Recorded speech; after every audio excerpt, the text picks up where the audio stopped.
We live in extraordinarily innovative times. Think about DNA sequencing.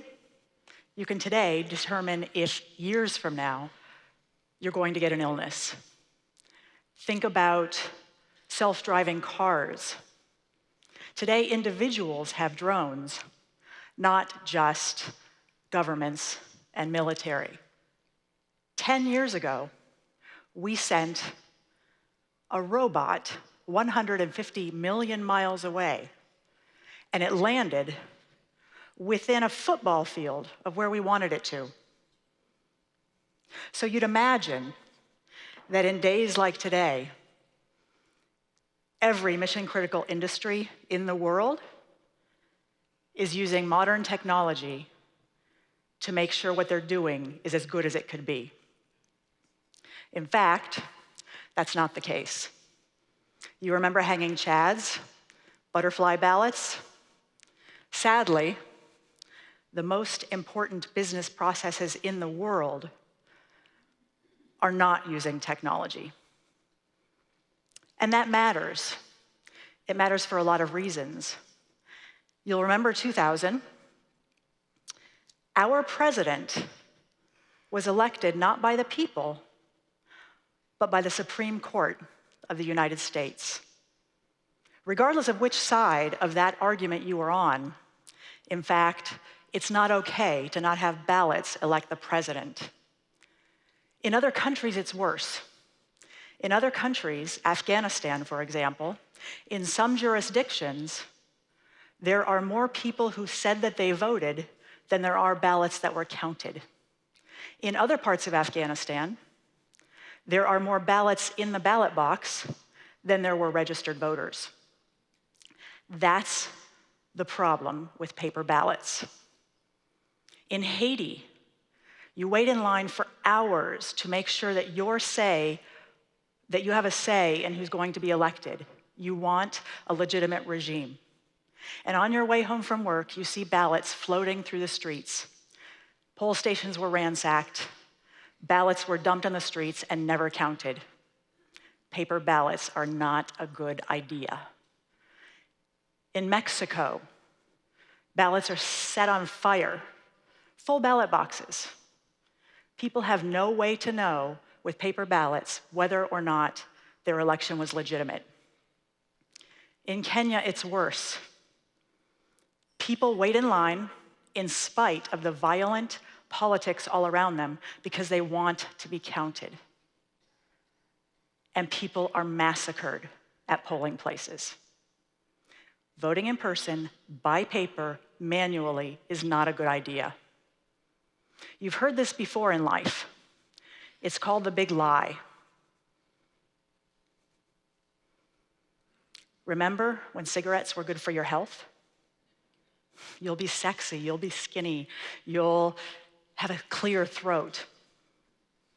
Remember how absolutely certain we were that subprime mortgages were riskless? That your house was an endless cash machine? Trust me, we know how this works. You'll be fine. And paper ballots are secure, accurate, and reliable. Remember, we sent a robot 150 million miles to Mars. And yet this is how you're told to securely vote. Vote by mail was invented by Abraham Lincoln. Yes, that Abraham Lincoln. And he did it because he wanted the Civil War soldiers to be able to vote. That was innovation 150 years ago. Do any of you know how soldiers today vote from Afghanistan? By mail. It's required by law. How many of those ballots do you think got back in time to be counted on election day? I know a lot of election officials throughout the world, and there is no one who cares more about the integrity of elections and the validity of your vote. But they're given processes and tools from 150 years ago to process arguably the most important business process in our world. It matters not just in the United States, it matters globally. There are people who are risking their lives every day to ensure that their vote counts.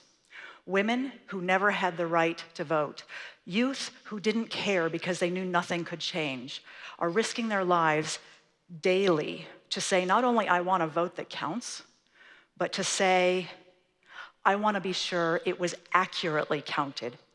I want to know that my leadership was actually elected. Remember the first Iraq election and all of the women and people in general with the purple fingers.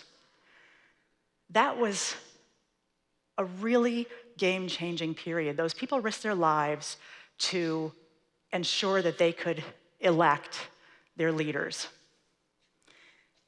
At the time, I wasn't thinking much about voting, but I looked into these women's eyes and I saw that in that moment, they believed they mattered. They did something that affected their future, their community's future, and their country's future. And I don't know about you, but I've seen a lot of cases where when someone knows they matter, they think bigger. They imagine what they could do, and then they do something big. So I'm fortunate. When I was a little girl, my mom told me that I could do anything I wanted in life. I'm pretty sure she meant I could manage the grocery store down the street.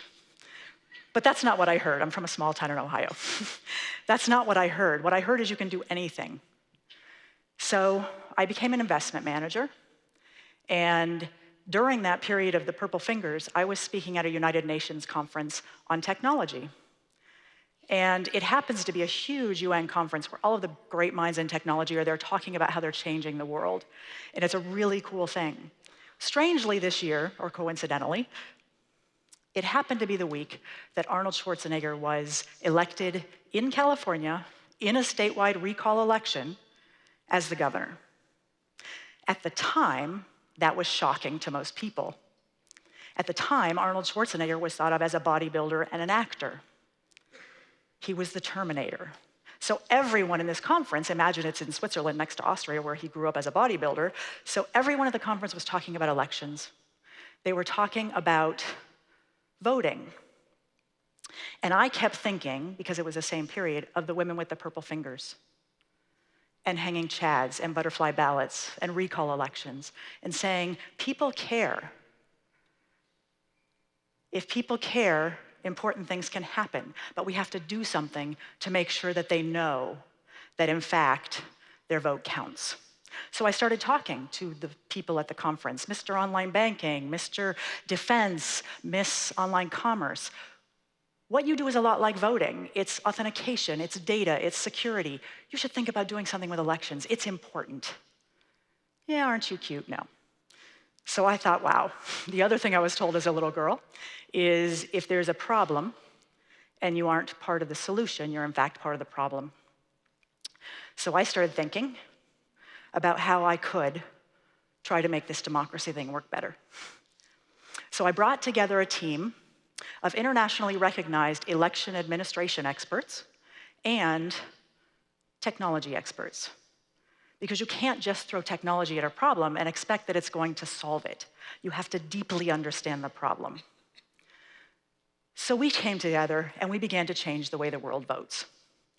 So the people that tell you that paper ballots are secure and accurate and reliable, the people who tell you that will also tell you that technology can't happen in elections, it's too important, unlike DNA sequencing and sending robots to the moon.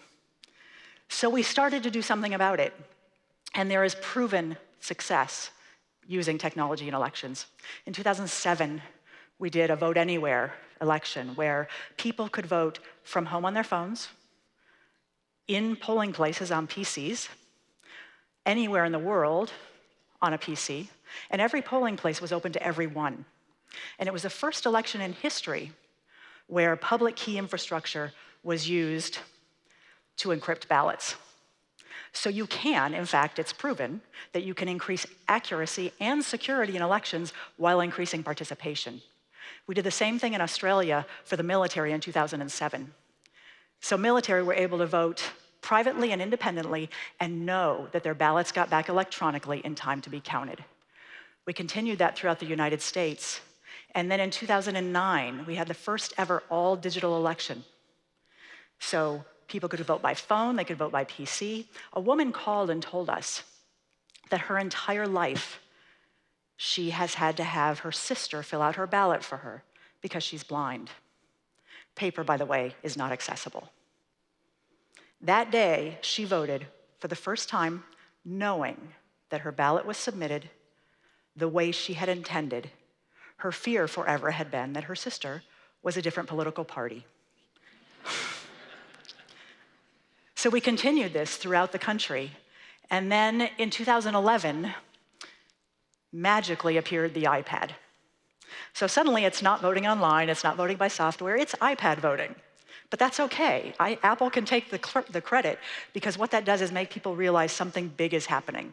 The mobile revolution has allowed people to say, I want to vote conveniently when I can. In that iPad election in 2011, people with disabilities participation increased by 1,500%. We moved on to doing private sector elections for very high profile and very high integrity organizations like the Oscars and the Emmys. After 85 years of vote by mail, they decided it's important to have secure and accurate transmission of ballots because the technology is here. South Dakota is now using military IDs to authenticate voters when they're serving from abroad. So you can increase security while increasing access and while increasing participation. And it continues. So when you hear that technology is not ready for elections, think about the facts. Think about the data. Know that the reality is technology enables. You're going to hear the big lie again and again and again between now and the 2016 election. You have a choice. You can remember what happens in paper ballots, with paper ballots in elections.